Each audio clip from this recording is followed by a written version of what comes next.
le peuple marocain est excédé. Un jour ou l'autre, ça va exploser.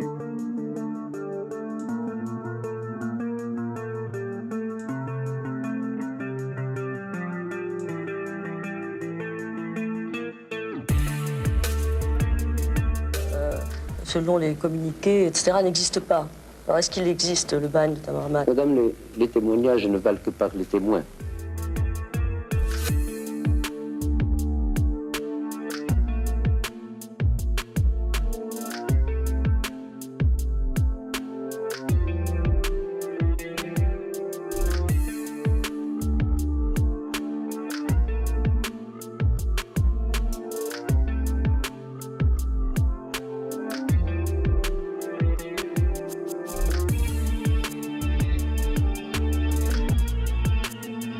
Bonjour à Ali Bourekat, on a eu quelques soucis de son pour le premier enregistrement. Nous avons réeffectué un nouvel enregistrement aujourd'hui.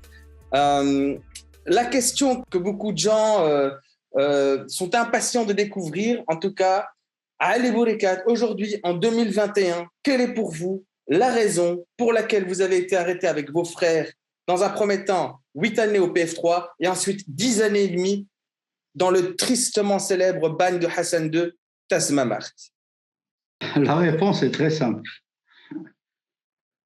En 1973, quand j'ai été voir Hassan II pour le prévenir du complot de Dlimi, parce que ça a coïncidé avec un événement important en 1973, ça a été la récupération des terres agricoles des étrangers. Et c'est quelque chose qui fait suite au lendemain de l'indépendance, la récupération des terres de colonisation, c'est-à-dire des lots de colonisation tenus par les colons français. Et c'est une chose qui est très importante parce que je l'ai rencontré pour lui dénoncer le complot de Dlimi, mais aussi je lui ai fait une note pour lui rappeler que ce qu'il a fait, c'est-à-dire le programme des barrages, d'ailleurs je lui ai emmené la médaille que j'ai fait du barrage sans avoir eu sans avoir eu le fait de demander au cabinet royal pour la faire, parce que tout ce qu'on doit faire en ce qui concerne le roi, il faut avoir une autorisation du cabinet royal. Moi, je me suis permis d'exécuter cette médaille, comme d'ailleurs, à la même occasion, j'avais fait la médaille de la mosquée Al-Aqsa, qui a été remise au roi Faisal. Bon, alors, je lui ai fait une note bien précise sur la récupération des terres des Français, et je lui ai dit, c'est la continuation de la politique de votre père, de votre regretté père, Mohamed V. Vous avez commencé par les barrages, et maintenant, il faudrait mettre en marche, vous devez mettre en exécution la distribution des revenus de ces terres agricoles au peuple marocain, puisque ça leur revient de droit. Alors ça le touchait directement, puisque les lots de colonisation, c'est lui qui en a pris une grande partie, puisqu'il est propriétaire de 18 000 hectares, et les Marocains n'ont rien eu de ça. Il n'y a pas un seul Marocain qui en a profité, même jusqu'à des grands personnages du pays qui ont pris de ces domaines agricoles extraordinaires. Et bien, Dlimi venait juste d'avoir le 10e domaine. Tu t'imagines, 10 domaines qu'il venait d'obtenir. Il venait d'obtenir le 10e domaine. Alors, et les Marocains, alors qu'on a pris ces terrains dans leur tribu, de leur terrain à eux. Et pendant 40 ans, ils ont souffert et ils ont continué à souffrir. Jusqu'en 1973, les Marocains continuent à souffrir. Et jusqu'à présent, c'est encore pire.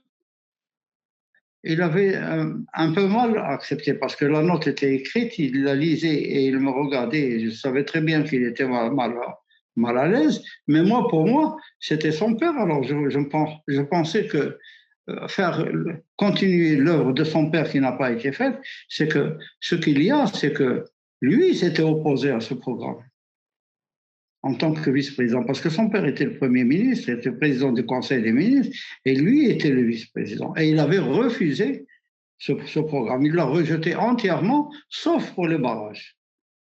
Le truc des barrages, il l'avait mis sous la main.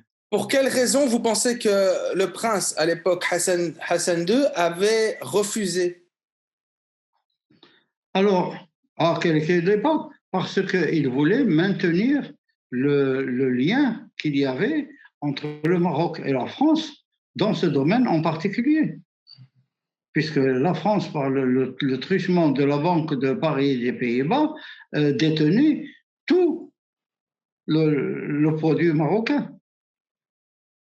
Et ils avaient les phosphates, ils avaient les chemins de fer, ils avaient toute l'agriculture, ils avaient le kiff qu'ils ont exploité pendant 40 ans.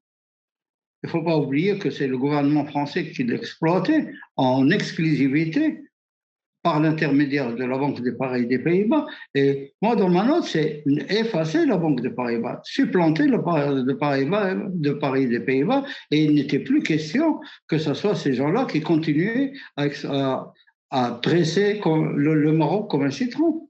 Donner un coup de pied à toute sa politique, et c'est ce qui était nécessaire. D'ailleurs, c'était exactement un peu la ligne de conduite que défendait Mehdi Bourguiba. D'ailleurs, il était en très bonne relation avec Mohamed V, parce qu'il abondait beaucoup dans les vues du roi. Et ça le gênait énormément. Et d'ailleurs, ça se voit par la politique qu'il a continué à faire et qui continue à se faire jusqu'à maintenant. Le peuple marocain est excédé. Un jour ou l'autre, ça va exploser. Et quand ça explosera, il n'y aura pas de pompiers pour étudier, pour éteindre le feu. La flamme qui va exploser, ça sera terrible. Mais pourquoi alors ne vous a-t-il pas tout simplement liquidé? Ça aurait été beaucoup plus simple pour lui. C'est son côté machiavélique. Pourtant, nous avons toujours eu des relations. Les services qu'on lui a rendus sont je ne sais pas, moi, on lui a tellement rendu de services qu'on ne peut même pas les lister. Il y a tellement de choses, que ce soit sur le plan personnel que sur le plan national pour le Maroc. Mais c'est pas qu'il nous a complètement effacés, il a même nié de nous connaître. Et il l'a dit personnellement à Madame Mitterrand. Quand Madame Mitterrand était au dîner officiel, quand ils étaient invités à Rabat, elle lui a demandé, elle lui a dit, comment vous avez dit? Elle a dit, Bourek. Elle a dit, je ne connais pas ce nom-là. J'ai jamais entendu ce nom-là. Et Tazmamart, ça n'existe pas dans mon pays. Vous avez dit que c'était un village. Vous connaissez mal le Maroc. Il n'existe pas de Tazmamart au Maroc. Elle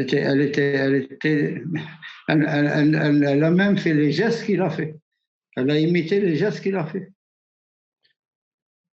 Ali Bourekat, merci de nous avoir livré votre analyse, en tout cas, de la raison qui a amené Hassan II à vous jeter en prison. J'ai envie de vous poser une question. Pourquoi ne pas l'avoir dit beaucoup plus tôt et avoir attendu aujourd'hui pour le révéler? Hassan II était très puissant. Très puissant à l'échelle mondiale. Et c'était à ce moment-là qu'on risquait beaucoup de choses. Nous avons toujours été français. Et même à la demande de Mohamed V, quand il a dit à mon père, moi, si vous voulez le daïr, je vous le donne tout de suite. Mais je ne vous conseille pas de prendre la nationalité marocaine. Les Marocains ne vous laisseront pas tranquille. Il aurait agi différemment. ça aurait été quelque chose qui se ferait en France, certainement. Et c'est la raison pour laquelle moi, je ne suis pas voulu rester en France. Et si il y a seulement Mthat qui voulait rester. Parce que moi, quand je suis parti aux États-Unis, Yazid m'avait rejoint. Et ce n'était qu'une faute de la part de Yazid. Il a fait une faute, il avait quitté les États-Unis pour un voyage sans autorisation. Et là, quand tu fais un dossier aux États-Unis, tu dois respecter la loi. Mais il est revenu en France. Il était parti en Hollande et il était revenu en France.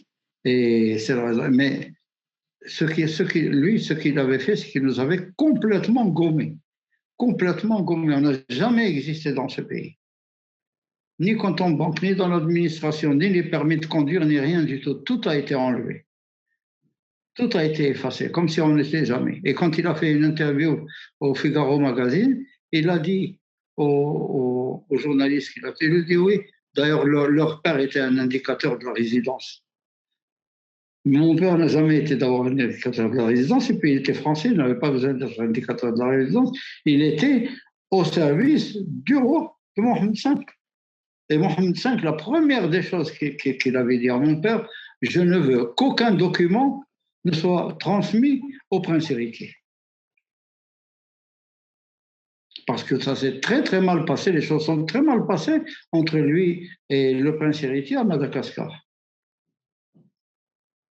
Et quand il est revenu, il était vraiment, s'il n'y avait pas eu cet acharnement et ce truc public que Mbarka avait fait, il n'aurait jamais changé la transmission de la monarchie du trône au prince héritier, comme il l'a fait.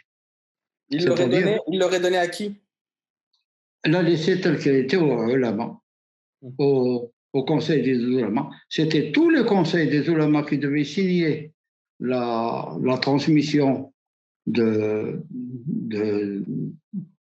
trône à l'héritier, qu'ils jugent, eux, capables de continuer l'œuvre qui a été commencée.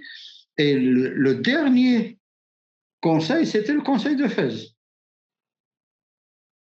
Et lui, quand Mohamed V est mort, la première chose qu'il avait faite, alors qu'il avait le Daïr, l'instituant comme prince héritier officiel, il a envoyé la police, il a pris l'avion, il a été à Fès et ils ont ramassé tout le conseil religieux, ils l'ont ramené, avant qu'il annonce la mort de son père. Sur la mort de Mohamed V, Mohamed V, vous avez, vous, une analyse des circonstances de son décès? Les circonstances de son décès sont des circonstances les plus équivoques. Mohamed V n'avait pas de problème de santé.